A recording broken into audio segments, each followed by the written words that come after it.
Pemimpin itu terlalu sombong. Dia berani melecehkan seorang siswa di depan banyak wartawan.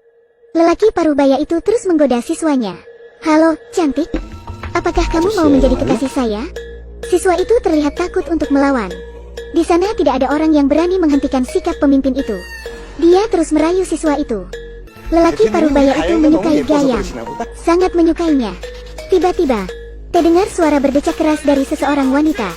"Cih, saya sudah tidak tahan lagi." Semua orang sangat kaget. Pemilik suara itu mendekati si pemimpin dengan berani. Dia mulai berjalan.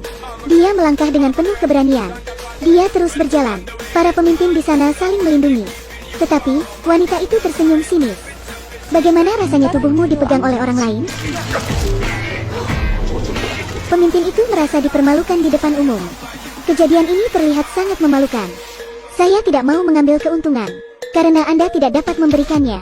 Wanita yang selalu dianggap lemah ini, ternyata di dalam dirinya tersimpan sebuah rahasia besar. Nama wanita itu adalah Han Se-gye, seorang artis terkenal di Korea. Tetapi, saat dia berusia 20 tahun, dia mendapat kutukan. Ketika saya mengunjunginya setiap minggu, wajahnya akan berubah. Sebelumnya, ia adalah siswa biasa.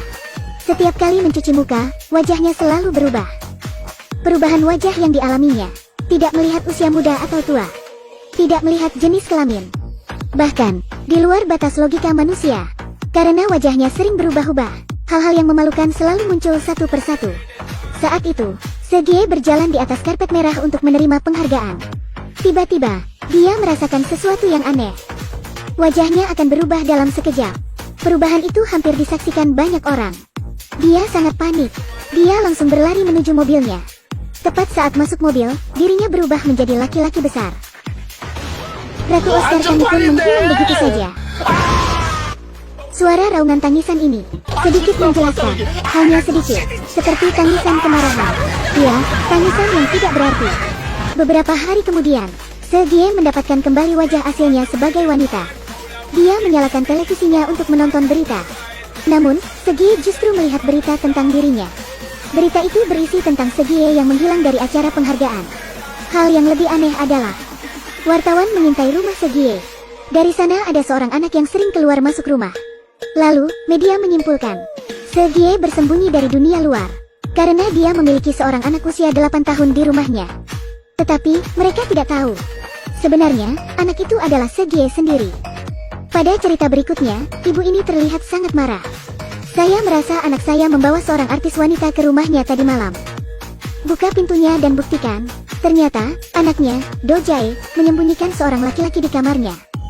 Ibunya sangat malu. Apakah anak saya penyuka sesama jenis? Laki-laki yang ditemukan bersama Do-jae adalah siswa SMA. Setelah Do-jae mengatakan itu pada ibunya terlihat kaget dan pucat. Lalu, ibunya pingsan.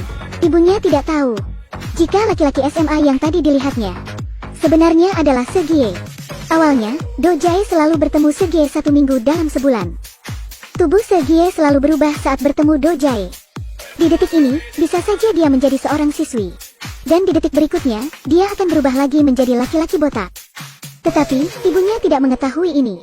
Ibunya bertanya pada Do-jae, "Berapa usiamu?" Mungkin 18 tahun. Umur saya 19 tahun. Anda tidur dengan orang yang tidak tahu usianya berapa? Tidak lama setelah mereka bertemu. Apa yang kamu lakukan dengan orang yang tidak kamu kenal? Kami sudah pernah bertemu 4 kali. Ibunya hanya tercengang dan menarik napas panjang. "Saya takut nomor ini masih dalam perbaikan. Saya harus segera membuat akun baru." Tentu saja, membandingkan wajah ibunya saat ini, laki-laki SMA itu terlihat lebih pendiam. Do-jae tidak mengerti mengapa ibunya bereaksi begitu berlebihan. Sebenarnya, Do-jae adalah seorang pasien buta wajah. Dia tidak bisa mengingat wajah orang lain. Tetapi, Do-jae dapat mengenali detail sifat orang itu. Mulai dari kebiasaannya, bagaimana postur tubuhnya, dan penampilan lawan bicaranya. Di mata Do-jae, Se-gye akan tetap menjadi Se-gye, tidak pernah berubah. Do-jae melihat ke arah Se-gye dalam wujud laki-laki SMA tadi. Ketika Se-gye berbalik badan, dia melihat Do-jae keluar dari kamar mandi menggunakan handuk mandi. Se-gye terlihat malu-malu. Dia secara spontan menutup wajah dengan tangannya. Tetapi, dia mencoba mengintip dari sela jarinya. Tetapi, Do Jae berkata, "Apa yang kamu 일단 lihat? 씻고 옷부터 갈아입어요. Saya belum 그럼 pernah 얼굴로는 melihat itu sebelumnya. Apakah perlu Magic sampai Game melakukan hal bukan? itu?" Kecantikan terkadang menjadi sebuah masalah bagi pria. Pria berdiri saat berada di toilet, dan bagian wajah lainnya harus dicukur. Saat ini, wajah Segie dalam wujud laki-laki SMA dipenuhi busa. Tetapi, dia tidak tahu caranya. Saat itu, Do Jae muncul tiba-tiba. "Saya tahu kamu tidak bisa mencukur janggut. 이러고 있을까봐 좀 Kemarilah, 와봤습니다. saya bantu." 내 집에서 피 Do Jae memegang 펑펑이부터 pipi 쏟을까봐. Segie. Lalu, mencukur janggut Segie sesuai arah 그래서 tumbuhnya 뭐? janggut. 뭐 Kejadian ini. Di sini, jangan lupa untuk membersihkan gelembung foam pelan-pelan. Dengan begitu, Anda dapat membersihkan dagu Segie dengan baik. Kejadian ini terlalu manis, bukan? Hari berikutnya, Segie pergi untuk makan kue beras. Tidak sengaja, dia melihat beberapa pengganggu sekolah. Mereka mengganggu seorang siswi. Segie melihat ke arah siswi itu. Siswi itu terlihat menangis diam-diam. Tiba-tiba, Segie mengingat sesuatu. Bukankah siswi ini yang diganggu oleh petinggi waktu itu? Segie memutuskan untuk melakukan sesuatu. Dia ingin menolong siswi itu lagi. Dia memiliki sebuah rencana. Segie membawa buket bunga. Dia mengekspresikan perasaannya pada siswi itu depan semua siswa. "Saya sangat merindukanmu." Dia melakukan pengakuan di depan umum. Siswi itu merasa malu dan membuang bunga itu ke jalan. Dia melihat banyak orang yang iri dengan siswi ini karena mendapat pengakuan. Rencana berjalan sesuai rencana. Puncaknya, kelompok pengganggu di sekolah melihat kejadian itu. Gadis itu berjalan ke arah mereka. "Kawan, kamu tampak sangat buruk. Mengapa kamu begitu percaya diri? Siapa yang memberimu keberanian?" Orang yang menonton kejadian itu menertawakan para pengganggu. Apakah gadis yang biasanya lemah ini salah minum obat? Bagaimana bisa dia menjadi berani seperti ini? Mereka sangat marah dan hendak menamparkan siswi itu. "Jangan sentuh wanitaku." Sungguh saat itu Segie terlihat tampan.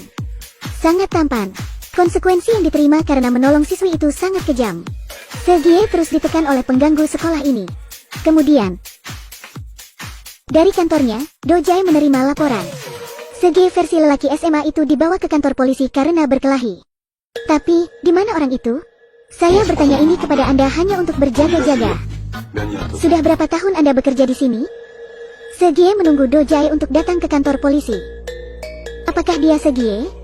Pada momen penting saat berkelahi tadi, Segie mengatakan bahwa dia mengalahkan mereka secara terhormat. Segie tidak menggunakan banyak pukulan untuk mengalahkan mereka. Setelah kejadian ini, Do Jae dan Segie memulai hidup dengan tidak ada rasa malu. Mereka bertemu untuk melakukan olahraga pagi dan berbagi makanan bersama.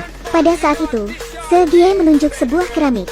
"Saya membawakan itu untukmu." Lalu, Do Jae mengulurkan tangannya untuk mengambil roti.